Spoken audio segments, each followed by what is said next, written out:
नमस्कार। अजय चतुर्वेदी। अब तो हद होती चली जा रही है उत्तर प्रदेश की। अगर बात करें तो मुख्यमंत्री योगी आदित्यनाथ चारों तरफ से घिरते चले जा रहे हैं और अब भी उन्हें ये समझ नहीं आ रहा है कि वो क्या कर रहे हैं और वो क्या करना चाहते हैं।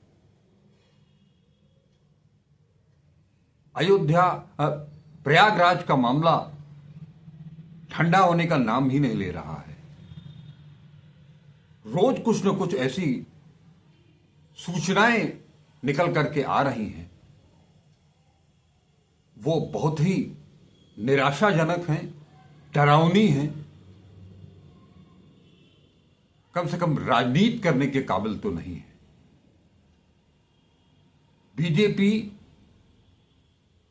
मुख्यमंत्री योगी आदित्यनाथ जी, प्रधानमंत्री नरेंद्र मोदी जी, ये सारे लोग विपक्ष पर लगातार आरोप लगाते रहते हैं। वो देश की बात करते हैं, विदेश परदेश की बात करते हैं, विकास की बात करते हैं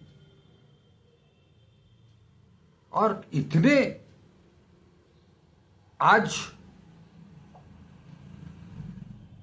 अंतिम स्नान भी हो गया, एक तरह से अंतिम प्रमुख स्नान वसंत पंचमी का, और मौनी अमावस्या से लेकर के और वसंत पंचमी तक के बीच में अभी तक कोई डाटा नहीं आया कि कितने लोगों की मौत हुई उस भगदड़ में और कितनी जगह पर भगदड़ हुई। कुछ गिने चुने संतों की आप वाहवाही कर दें, वो आपकी वाहवाही कर दें, इससे तो शासन नहीं चलता है ना। शासन आपके धर्म का शासन और शासन का धर्म दोनों में अंतर है। अगर हम आप ही की पार्टी की बात करें तो पूर्व प्रधानमंत्री अटल बिहारी वाजपेयी ने भी गुजरात जाकर के तत्कालीन मुख्यमंत्री नरेंद्र मोदी से ही जो कहा था, शासन का धर्म,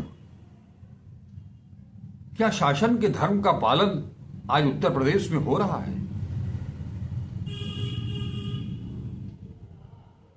एक तरफ आप इतनी बड़ी घटना के बाद आपका मन विचलित नहीं हो रहा है, आप हंसी ठहाके लगा रहे हैं, फप्तियां कस रहे हैं। अयोध्या जहां अभी साल भर भी नहीं हुआ, साल भर हो गया, माफ कीजिएगा, साल भर हो गया रामलला के मंदिर को बने हुए, उसके बाद से वहां क्या कुछ चल रहा है, लगातार अयोध्या चर्चा में क्यों है। और अब जबकि मिल्कीपुर में चुनाव होने जा रहा है, आज शाम अब प्रचार भी थम गया है, वहां एक दलित पिटिया के साथ जो कुछ भी हुआ, लोग बता रहे हैं कि वो निर्भया से कांड से भी ज्यादा दर्दनाक है, खौफनाक है। और हमारे मुख्यमंत्री, उनका बयान क्या आता है, बेटी के लिए हंगामा कर रहे हैं। अरे बेटी के लिए हंगामा कर रहे हैं, बेटी का नाम लेकर के? आखिर क्यों न करे? 3 दिन से वो बिटिया लापता थी, उसके पिता ने FIR दर्ज कराई, और आपका महकमा कहां था, क्या कर रहा था?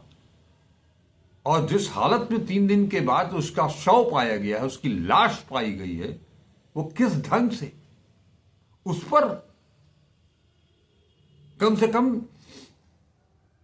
एक कुशल प्रशासक तो वही होता, हम उसे ही कहते, जो चाहे प्रयागराज की भगदड़ की घटना हो या अयोध्या में बेटी की घटना हो, दोनों पर तत्काल एक्शन लेता।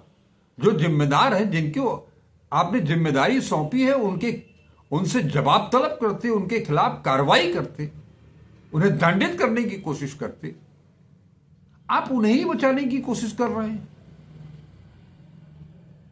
इससे तो संदेह पैदा होता है ना कि आप उन्हें बचा रहे हैं कि वो आपको बचा रहे हैं, और आप दोनों एक दूसरे को बचा रहे हैं। क्या इस तरह से राजनीति चलेगी इस देश की? आप प्रदेश के मुखिया हो, गार्जियन हो, आपके लिए प्रदेश का हर नागरिक आपका अपना है। वो चाहे दलित की बेटी हो, चाहे ब्राह्मण की बेटी हो, क्या फर्क पड़ता है?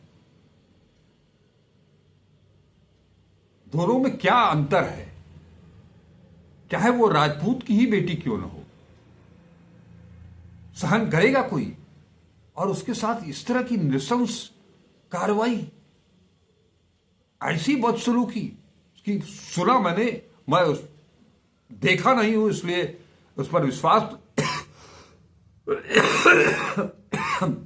पूर्वक कुछ कह पाने की स्थिति नहीं है। फिर भी जो सुना हूं, जो लोग बता रहे हैं कि उसकी आंखें निकाल ली गई, जगह जगह से उसके अंग क्षतिग्रस्त कर दिए गए हैं बुरी तरह से, अर्धनग्न स्थिति में उसकी बॉडी पाई गई है। कम से कम यहां तो सहृदयता की बात करते आप।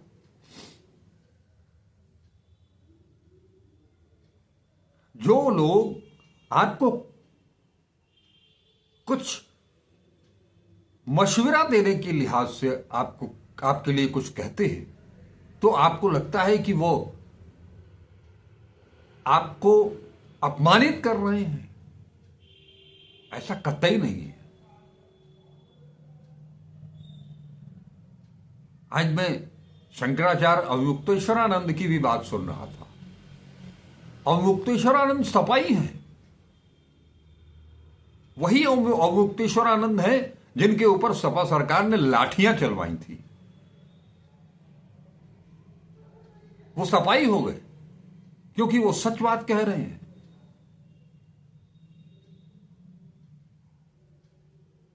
किस तरह से शासक वही सही है जो आलोचना को सुने और उसे पचा करके उसके अनुसार कार्रवाई करे, न कि आलोचना पर बिदक जाए, अनाप शनाप बोलने लगे।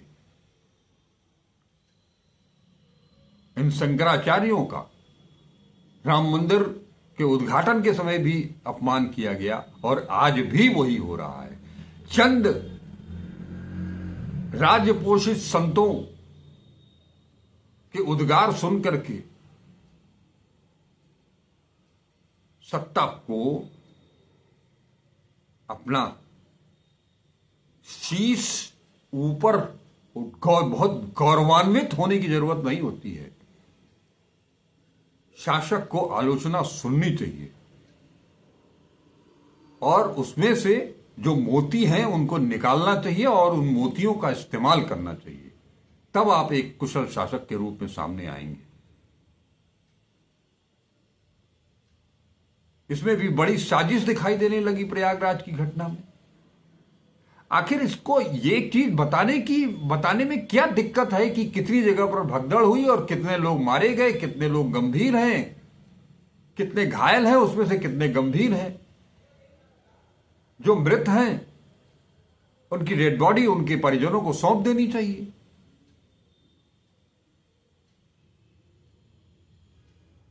कोई मोक्ष दिला दे रहा है, उस पर आप खुश हो जा रहे हैं। इतनी दर्दनाक, इतनी खौफनाक मौत तो कोई मोक्ष से तुलना कर दे रहा है। ऐसे साधु संत हैं यहां।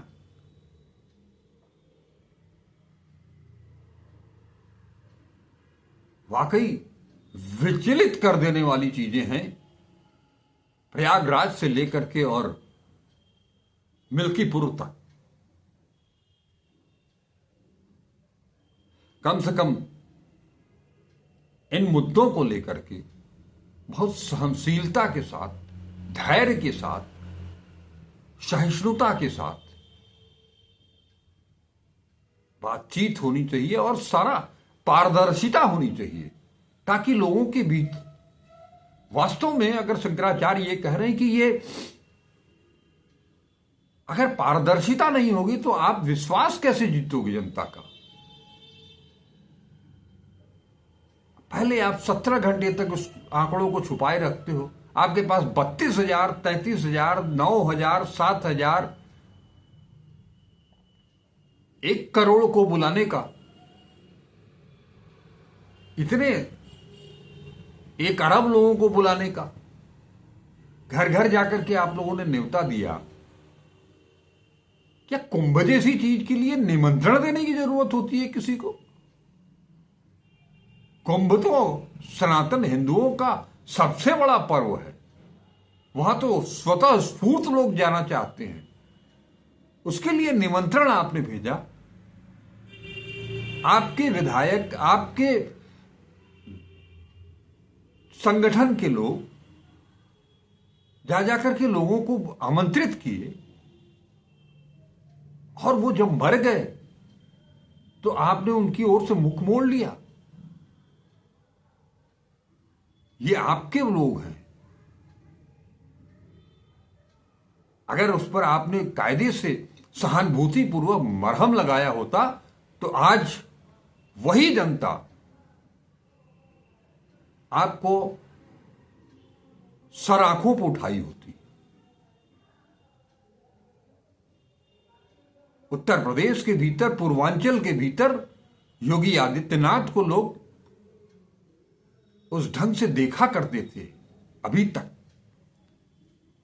लेकिन उन्होंने जो प्रयागराज की घटना के बाद खुद को बचाने के लिए, अपनों को बचाने के लिए, या किसको बचाने के लिए मैं नहीं जानता, जो पारदर्शिता का उन्होंने गला घोंटा, और मिल्कीपुर अयोध्या में जो दलित बेटी के साथ हुआ, इन दोनों ही घटनाओं को लेकर के आज ये जितनी बातें मैं कह रहा हूं वो मैं अपने मन से, अपनी मनगढ़ंत एक भी बात नहीं कह रहा हूं। ये जनता की आवाज है। मैं कोई नेता नहीं हूं।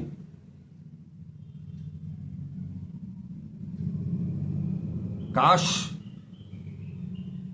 कि कोई योगी जी संवेदनशीलता के साथ, पारदर्शिता के साथ इस दोनों मसलों को उन्होंने संभाला होता तो आज योगी बाबा की जय जय हो रही होती।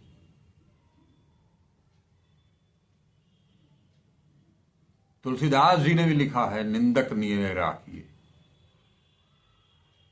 जो आपको दिन में भी चांद दिखाए, आपके कहने पर कि नहीं अभी सूरज नहीं चांद निकला है और हाँ में हाँ मिलाए, ऐसे लोग, आप लोगों से हमेशा सतर्क रहने की जरूरत है। इतनी सी चीज तो मेरे जैसा नाचीज भी समझ सकता है। आप तो प्रदेश के मुखिया हैं, देश के सबसे बड़े राज्य के मुखिया हैं। अब भी समय है, संभाल लीजिए। विपक्ष तो आपके ऊपर हमलावर है ही है। आपके अपने भी जो दिल्ली में बैठे हुए हैं वो भी कनखिया के देख रहे हैं और मजा ले रहे हैं। और अभी जो दोनों घटनाएं हुई हैं प्रयागराज से लेकर के अयोध्या तक, उसमें आरएसएस भी आपकी कोई मदद नहीं कर पाएगा। नमस्कार, अजय चतुर्वेदी।